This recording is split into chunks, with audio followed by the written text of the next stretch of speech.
It's 5:47 a.m. The highway is empty, the sky is barely lit, and you're sitting in a car that can embarrass machines costing twice as much. You press the start button, the engine erupts behind your head like a thunderstorm trapped in a metal cage. And suddenly, you realize something dangerous. This isn't just America's sports car anymore. It might be the world's best performance bargain. But here's the twist nobody talks about. The 2025 Corvette Stingray C8 might actually be too good. And its biggest flaw isn't what you think. And trust me, you'll want to hear this before you decide whether this car is a dream or a very expensive mistake. Oh, and real quick, if you want honest reviews with the stuff dealerships never tell you, hit subscribe. We've got some wild comparisons coming that car YouTube refuses to talk about. Now let's talk about what this thing actually looks like. The 2025 Stingray C8 doesn't just sit on the road, it stalks it. The front end is sharp, aggressive, and almost angry, with razor-thin LED headlights that look like they're squinting at prey. The hood flows low and flat, funneling air straight into that massive front intake. Then, the side profile. This is where things get serious. Huge sculpted air intakes sit right behind the doors, pulling air directly into the mid-mounted engine like a pair of mechanical lungs. The body lines are tight, muscular, and futuristic without looking like a weird space toy. And at the back, quad exhaust tips, a wide diffuser, and taillights that look like they belong on a fighter jet. Every angle of this car screams motion, even when it's standing still. Under sunlight, the metallic paints explode with depth. At night, the LED lighting gives it a cyberpunk glow that turns gas stations into car meets. Inside, the C8 feels like climbing into a jet fighter. The driver-focused cockpit wraps around you, with the steering wheel squared off like something from a racing simulator. Real leather, real carbon fiber, real metal, none of that cheap plastic fantasy. The seats are low, heavily bolstered, and hold you tight through corners, without punishing your back on longer drives. Across the dash, you get a high-resolution digital gauge cluster, paired with a large center touchscreen that handles navigation, drive modes, performance data, Apple CarPlay, and Android Auto. And that row of climate control buttons slicing down the center? It looks weird in photos, but in real life, it feels like flipping switches in a fighter cockpit. Premium Bose sound surrounds you. Ambient lighting glows subtly along the cabin. And yes, there are actually two trunks, a small front trunk and a rear cargo area that can swallow weekend bags and grocery runs. Surprisingly, this thing is comfortable. Let's talk numbers, but I'll translate them into actual feelings. Behind your head is a 6.2-liter naturally aspirated V8, pushing out about 495 horsepower and 470 pound-feet of torque when properly equipped.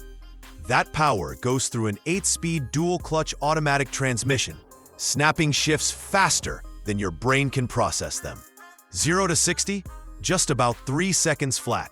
But here's what that actually feels like. It feels like the horizon is getting sucked into the windshield. The mid-engine layout gives the C8 near-perfect balance, meaning when you throw it into a corner, it doesn't feel scared. It feels glued. Magnetic ride control constantly adjusts the suspension in real time, keeping the car stable, even when you drive like you probably shouldn't. No, you don't buy a Corvette to save gas, but the C8 is shockingly reasonable. You're looking at roughly 15 miles per gallon in the city, and up to 27 on the highway when cruising calmly. The fuel tank gives you a practical range for long weekend drives, and surprisingly, the car doesn't feel exhausting in traffic. It's easy to see out of, calm in touring mode, and stable at low speeds. You can daily drive this supercar. The C8 measures just under 183 inches in length and about 76 inches wide, giving it a wide, planted stance without being impossible to park. The cabin fits 2 adults comfortably, even taller drivers. and cargo space adds up to about 12.6 cubic feet combined between both trunks. Translation?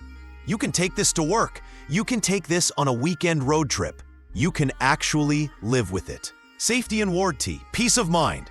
Chevy didn't ignore safety. The 2025 Stingray includes forward collision alert, automatic emergency braking, lane keep assist, and blind spot monitoring. You also get a solid factory warranty, a 3-year, 36,000-mile bumper-to-bumper, and a 5-year, 60,000-mile powertrain warranty.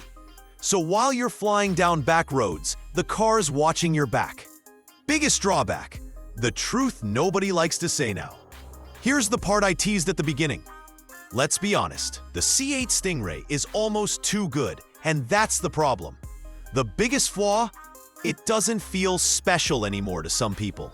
You're getting supercar looks, supercar speed, supercar sound. But because you see them more often, because influencers flooded social media with them, the exclusivity factor is fading. It's not rare anymore. And for buyers spending serious money, that emotional uniqueness matters. If you want something that feels ultra-exclusive, this might not hit the same emotional nerve. The C8's biggest rival? The Porsche 911. Head-to-head, the Corvette wins on raw power per dollar. You get more drama, more noise, more visual presence for significantly less money. The Porsche wins in steering feel, brand prestige, and long-term resale value. Looking ahead 3 to 5 years, the market is shifting toward electrification and hybrid performance. Chevy will likely continue pushing electrified variants, but the naturally aspirated V8 era is slowly shrinking. That makes the 2025 C8 Stingray something special, a future classic in the making. Closing, verdict, and call to action. So here's the verdict. The 2025 Corvette Stingray C8 is brutally fast, shockingly refined, and offers supercar performance at a price that almost feels illegal. But its greatest strength might also be its weakness. It's everywhere. Now I want to know what you think. Would you rather have this or spend more for the Porsche 911? Drop your answer in the comments. S.